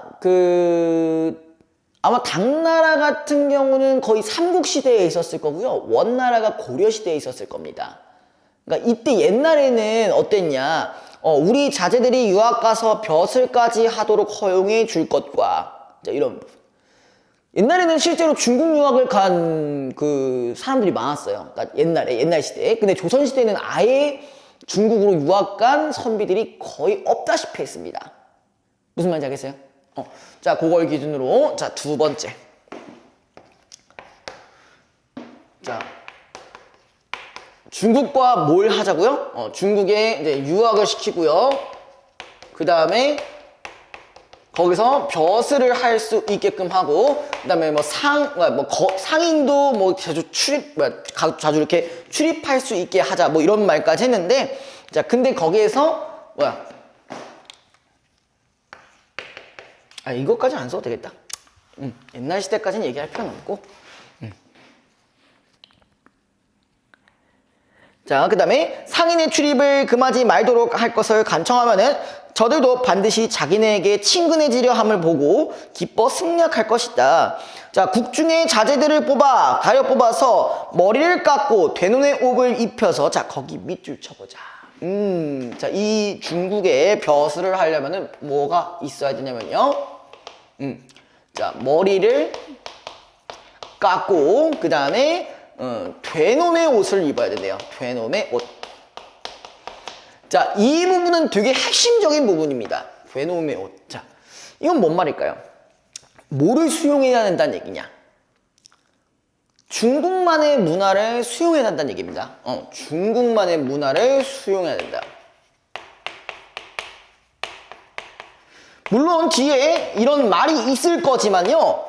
자, 우리나라 선비들은 이런 것들을 수용을 할 수 있었을까, 없었을까? 없었죠. 왜? 아까 선비들의 모습들은 다 어땠어? 허례허식으로 가득한 새끼들밖에 없잖아요. 그죠? 자, 요런 것들을 중시하기 때문에, 그러니까 어떤 유교적인 사상을 너무 잘못 해석하고 있었어요. 그러다 보니까 머리 깎고 중국 사람의 옷을 입으면은 그거는 엄청난 죄라고 생각을 했단 말이야. 그래서 사람들이 이걸 아예 안 하려고 했어요. 근데 유일하게 방금 여기 있는 허생의 말을 기준으로 했을 때는 요걸 우리는 배우자, 얘네들을 수용하자, 이런 말들을 이제 일반적인 사대부들간 반대로 얘기했다는 거죠. 자, 그 다음에 그중 선비는 가서 빈곤과에 응시하고 또 서민은 멀리 강남에 건너가서 장사를 하면서 저 나라의 실정을 정탐하는 한편 저 땅의 호걸두가 결탁한다면 한번 천하를 뒤집고 국치를 씻을 수 있을 것이다. 자, 국치 밑줄 쳐주시고 국치가 뭐냐면은 국가의 수치라는 얘기고요. 그거는 이제 병자호란 때 있었던 수치를 얘기하는 겁니다.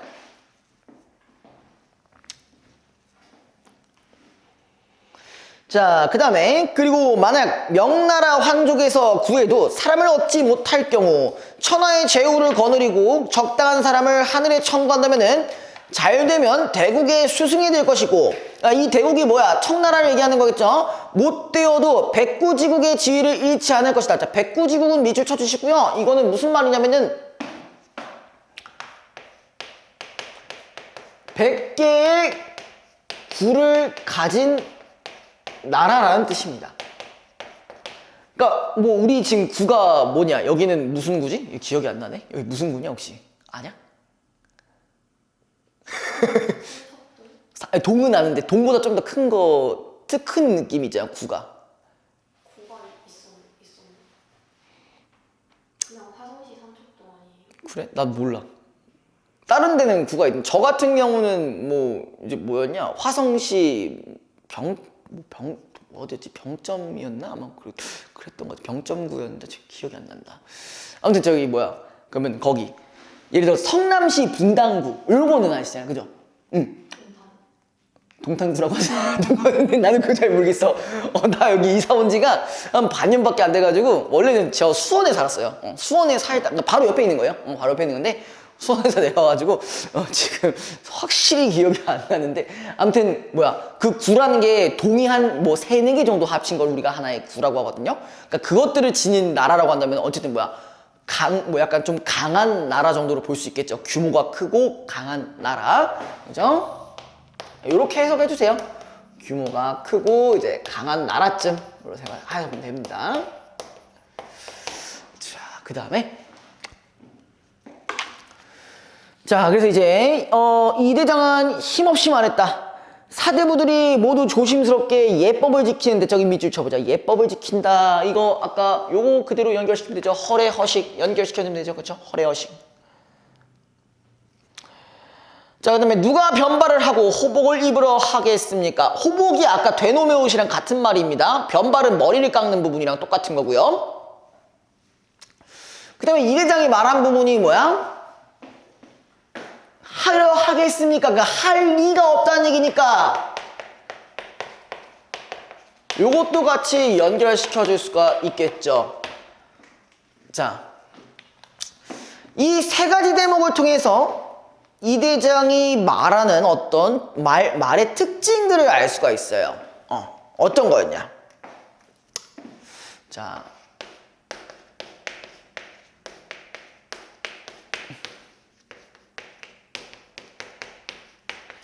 말투가 좀 어떻냐면요.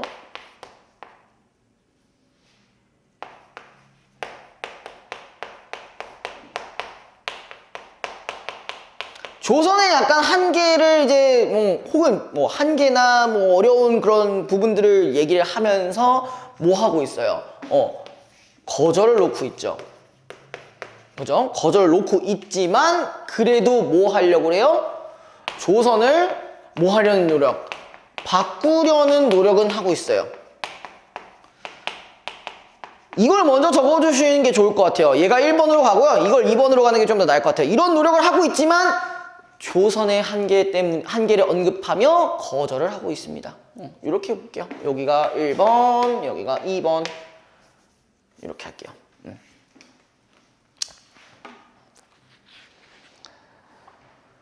자, 그 다음에 마지막 볼게요. 봐도 되냐? 천천히 적으세요. 해도 됩니까? 자, 소위 사대부라는 것들이 무엇이란 말이냐? 오랑캐 땅에서 태어나 자칭 사대부라 뽐내다니 이런 어리석을 때가 있느냐? 의복은 흰옷을 입었으니 그야말로 상인이나 입는 것이고. 자, 우리 사대부는 기본적으로 이거 맞나?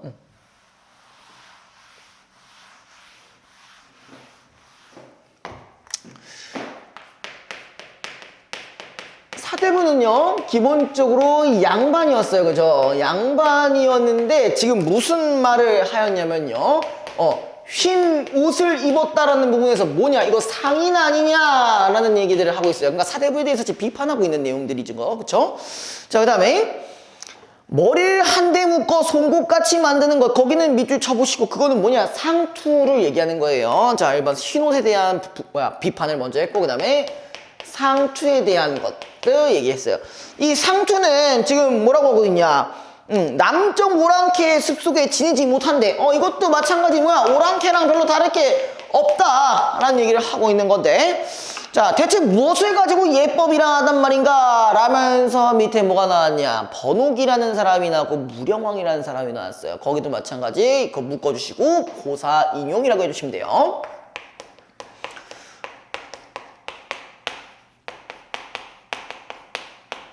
무령왕은 아마 아실 거예요. 뭐 옛날에 백제시대의 왕 중에 하나였습니다. 자, 여기는 이렇게 빼주세요. 고사를 인용한 부분. 그래서 번옥이는 원수를 갚기 위해서 자신의 머리를 아끼지 않았고, 자, 얘는 뭐래?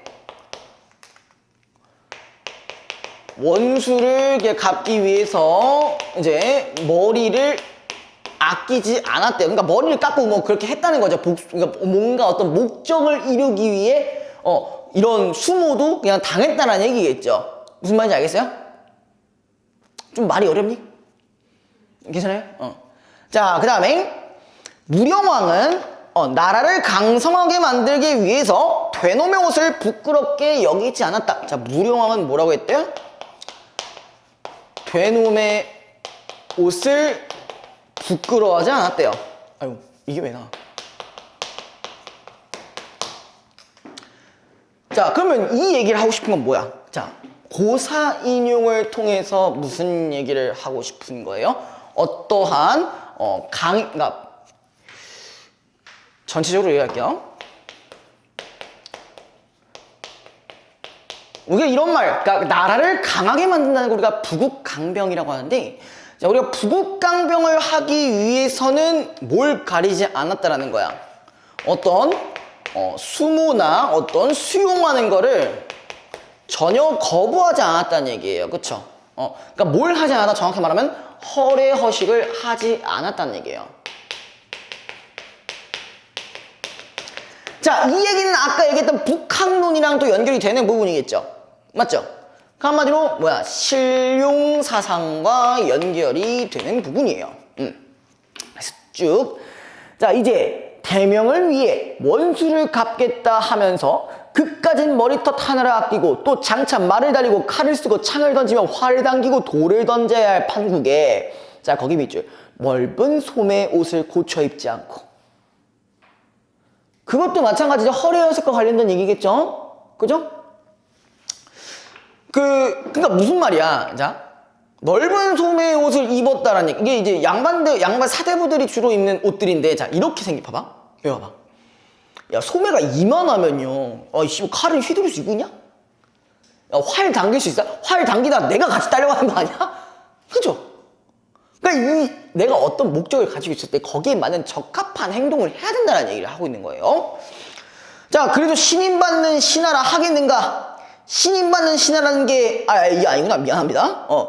내가 세 가지를 들어 얘기하는데, 너는 한 가지도 행하지 못하면서, 그러면도 신임받는 신하라 하겠는가? 신임받는 신하라는 게 참으로 이렇단 말인가? 너 같은 자는 칼로 목을 잘라야 할 것이다. 하고, 좌우를 돌아보며 칼을 찾아서 찌질러 했다.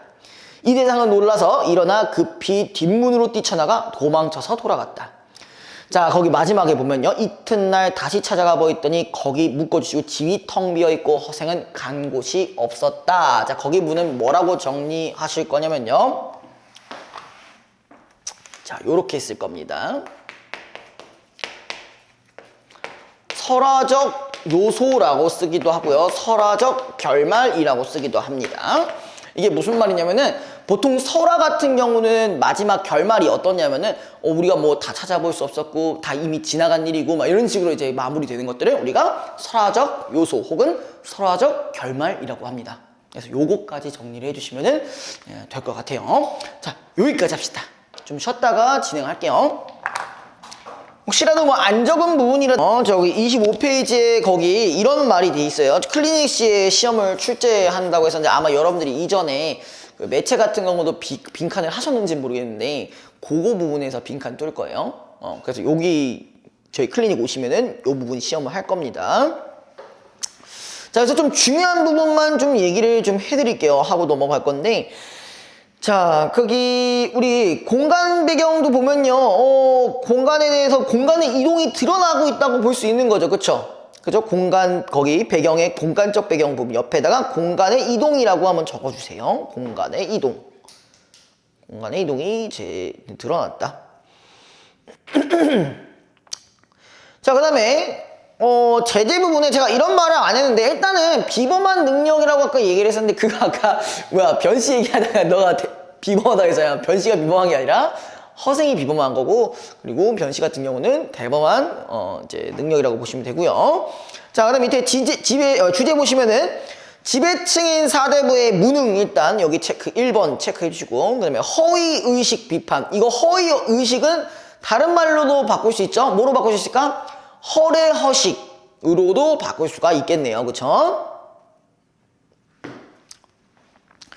자, 그 다음에 자, 요런 말도 있습니다. 자, 인물의 행적을 밑에 특징 보시면 특징 첫 번째, 인물의 행적을 중심으로 거기 밑줄 쳐주시고요. 자, 요거 조금 중요한 부분입니다. 그러니까 뭐야, 이 소설의 이야기 전개 방식은 뭐야? 인물의 행적을 기준으로 소설이 전개되었다라는 선지도 나올 수가 있으니까, 자, 그 부분도 밑줄 쳐주시고요.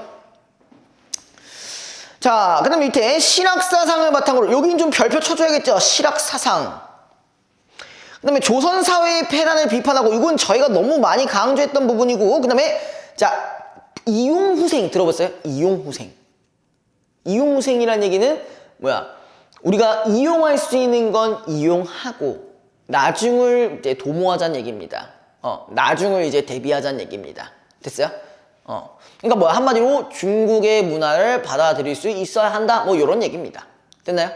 부국강병은 제가 아까 말씀드렸죠? 나라가 강해지는 거. 됐니? 그 다음에 자, 빈섬이라는 새로운 공간을 통해 이상향의 모습, 이건 아까 제가 말씀드렸던 부분은 그대로 연결이 되고요. 그 다음에 자, 밑에 보시면은 3번 볼게요. 자, 허생과 아내의 갈등. 자, 요것도 어떻게 보면 뭐라고 볼 수가 있냐? 외적 갈등이라고 볼 수가 있는 거죠. 그죠? 옆에다 외적 갈등이라고 적어주세요. 인물과 인물 간의 갈등이기 때문에 외적 갈등이라고 해주시면 되고요. 자, 그래서 허생의 차이, 허생의 특징은 뭐였냐? 자, 무능력하다, 동그라미, 별표 쳐주시고, 그 다음에, 자, 밑에 세 번째 보시면 독서의 목적이 자기 수양이라고 생각한다. 거기도 동그라미 쳐주시고요. 자, 그 다음에, 밑에 보면은, 제가 아까 이런 말도 있어요. 얘가 실학 사상을 약간 생각하면서도 아닌 부분이 있었다고 했잖아요. 초반 부분에 그런 부분이 있었다는 얘기를 했었죠. 그래서 그 부분이랑 연결시키면 되고, 그 다음에 관념적 사고라는 말이 있는데, 관념이 뭔지 아세요? 관념. 조금 더 다른 말로 바꿔볼까요? 이상적 사고라고 바꿔주세요. 이상적 사고. 그러니까 이상향만 그냥 실현하려고 했지, 진짜 그거를 현실에 맞게 하려고는 안 했잖아요. 그렇죠? 처음에는. 그리고 관념이라는 얘기를 잠깐 얘기를 해주자면요.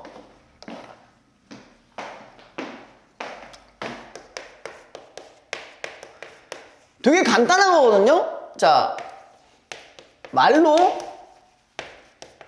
설명하기가 어려운 개념을 얘기해. 자, 이거 자체도 아마 어려울 거예요.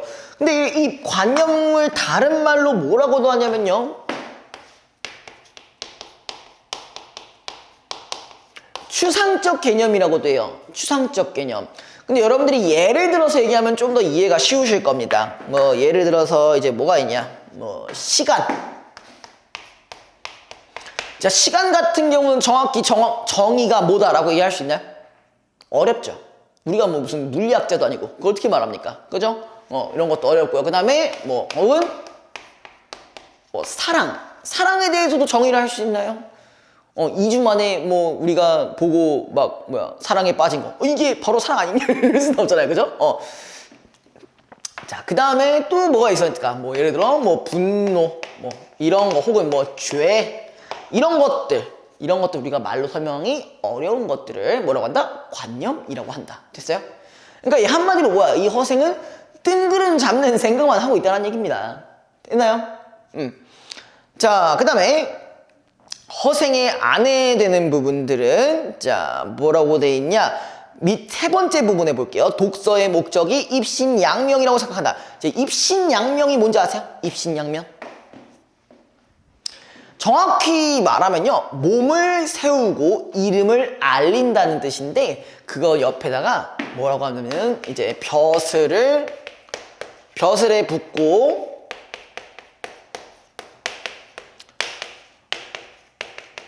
출세하는 거. 벼슬에 붙고 출세하는 걸 입신양명이라고 합니다. 그러니까 뭐야? 얘 아내 입장에서의 독서는 뭐가 되는 거야? 과거를 봐서 벼슬을 할 수 있는 기회가 되는 창구다라고 생각을 하는 거야. 이해됐어요? 자, 그 다음에 그래서 이 아내 같은 경우는 뭐야? 실용적 사고를 하고 있고 실리적 사고를 하고 있다라고 되어 있네요. 자, 그 다음에 4번 잠깐 볼게요. 자, 경제적으로 무능하지만 돈을 빌리면서도 당당하며 자신만만 태도를 잃지 않는다라고 해서 자, 여기 밑줄 쳐보자. 조선 후기 경제적으로 몰락한 양반 계층을 대표하고 있다. 제가 아까 이런 어떤 특정 인물 유형을 대표한다라는 거는 우리가 무슨 인물이라고 했죠? 무슨 인물이라 했지? 기억나? 기억나니? 이래서 적어놓으란 얘기입니다. 뭐라고 했어? 야, 이건 너 적어놨어? 적어놨어, 안 적어놨어? 야, 이씨. 아니, 왜 그런 거 안 적어놓습니까? 에? 뭐라고요? 제가 분명 제가 적어드린 건 필기하라고 적는 거예요. 아닌데. 하나 위에 더 쓴 거 있을 텐데. 전형적 인물. 아까 얘기했죠. 신분, 어떤 특정 인물 유형을 대표하는 인물로서는 제가 전형적 인물이라고 했어요. 그리고 이거는 고전소설의 가장 두드러지는 특징이라고 얘기를 했었어요. 됐어? 이래서 100점 맞겠어? 예. 자, 그 다음에 변시 보시면요. 네, 이런 말이 있었죠. 배포가 크고 대범하다. 아까 요 얘기 언급되어 있었고, 그 다음에 자, 여기도 조선 후리기에 새롭게 성장한 신흥 상인 계층을 대표한다. 자, 이것도 마찬가지 아까 얘기했던 전형적 인물과 연결이 되겠네요. 자, 그 다음에 5번 볼게요. 5번 넘어가서 5번 보시면요. 자, 빈섬에서 실현한 이상향의 모습, 거기에 돼 있어요. 자, 농업을 기본으로 한다라는 부분이 있어요. 자, 농업을 기본으로 한다는 얘기는 사실 이건 뭘 깔고 가냐. 자, 두 가지의 이제 사상이 들어갑니다. 자, 첫 번째, 아까 농업을 기본으로 한다는 얘기는요. 자, 뭐랑 연결시키면 되냐? 아까 얘기했던 사농, 공상 요거랑 연결시키면 됩니다. 그러니까 과거보다, 물론 과거를 제외하면 농사가 제일 중요하죠. 그죠? 그죠? 자, 고문은 이제 산업공사에 연결시키면 되고, 자, 두 번째 같은 경우는 지금 뭐라고 되어 있냐면은, 상업을 중시한다고 했어요. 상업을 중시하고, 그 다음에 교역을 한다는 부분에서, 자, 요 부분은 우리가 뭐라고 할 수 있냐? 여기는 실학사상이랑 연결이 가능하겠죠. 그러니까 그 빈섬에서 그러니까 이루고자 하는 이상향들은 요 두 가지 사상이 들어가 있다라고 정리를 해주시고요. 자, 그 다음에 마지막에 보면은 예의범절을 중시한다는 부분에서는 뭐랑 연결시킬 수 있을까? 유교적 이념 혹은 유교적 사상이라고 적어주시면 됩니다. 유교적 이념, 유교적 사상.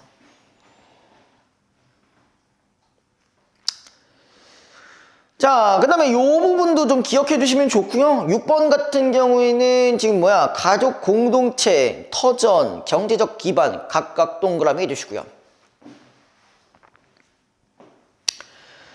자, 그 다음에 마지막에 요거를 한 의도가 있었죠. 의도. 자, 밑에 보시면 이런 말이 있어요. 집권층이 백성들을 위해 무엇을 지쳤냐 하는지 제시한다. 거기 부분 밑줄 쳐주시고요.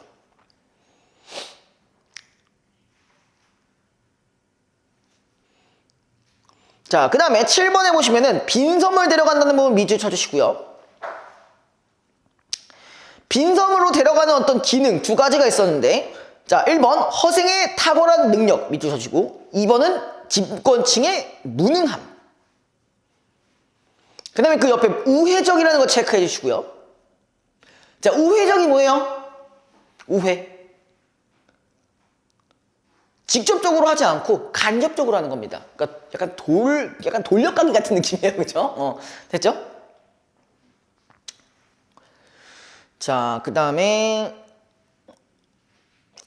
8번은 됐고, 자, 9번 변시의 역할 되게 중요합니다. 자, 여러 가지 질문들을 했었는데 어떻게 큰 돈을 벌었고 어떻게 빌려줄지 어떻게 알았나, 그 다음에 재주를 뽐내자고 묻혀 사는가, 저 거기 부분은 자 마지막 부분에 볼게요. 변씨는 허생이 자신의 가치관을 드러내도록 만든다. 밑줄 쳐주시고. 그러니까 이건 변씨의 역할이라고 볼 수가 있는 거겠죠.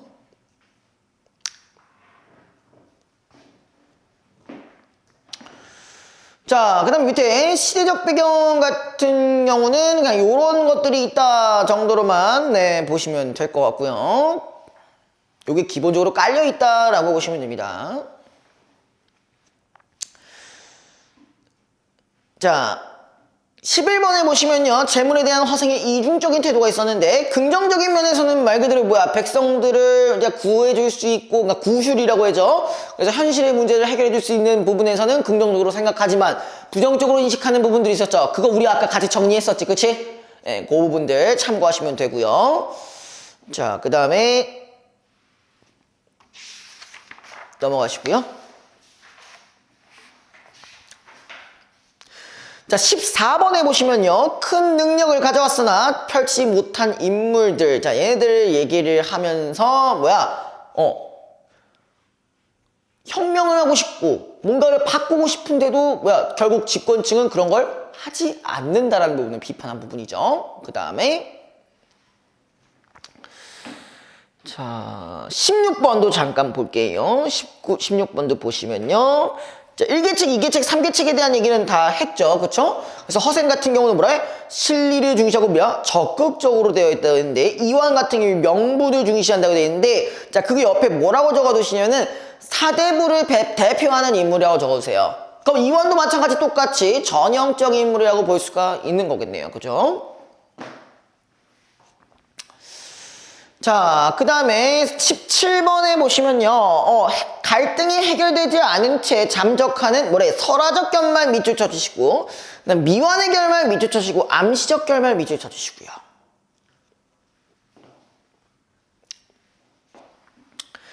자, 요런 결말의 구조의 특징이 뭐가 있었냐? 마지막 부분 체크해 주시고 별표 한번 쳐주세요. 여운을 남기고 궁금증을 유발한다.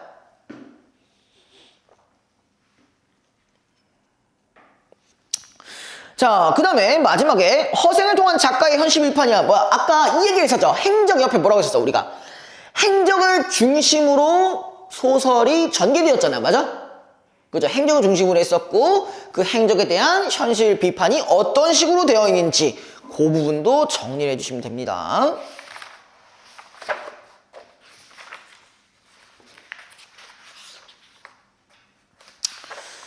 자, 그 다음에 아마 여러분들 문제 푸실 때 홍길동전이랑 아마 비교하는 문제가 분명히 있을 겁니다. 있을 거니까 그거는 한번 아마 거기 있을 거예요. 여러분들 학습활동 여러분들 교과서에 있는 학습활동과 관련을 하면 아마 될 겁니다. 그래서 다음번에는 제가 한 번 더 요거 디테일하게 또 얘기를 해드릴 거니까, 우리가 일단 한 바퀴는 돌았잖아요. 그쵸? 그랬으니까 다음번에 더 한 바퀴 돌면서 얘기를 또 해드리고 언급을 해드리도록 할게요. 그래서 과제는 요거 다 해오시고, 오늘 좀 되게 일찍 끝나네요. 어떻게 이대로 끝내도 괜찮아요? 왜 이렇게 좋아하시지? 제가 맨날 9시 이후에 끝내줘서 그럴까요? 한 9시 5분에 끝내고 그랬죠, 그쵸? 그래서 요거 풀어오시고요. 여기까지 합시다.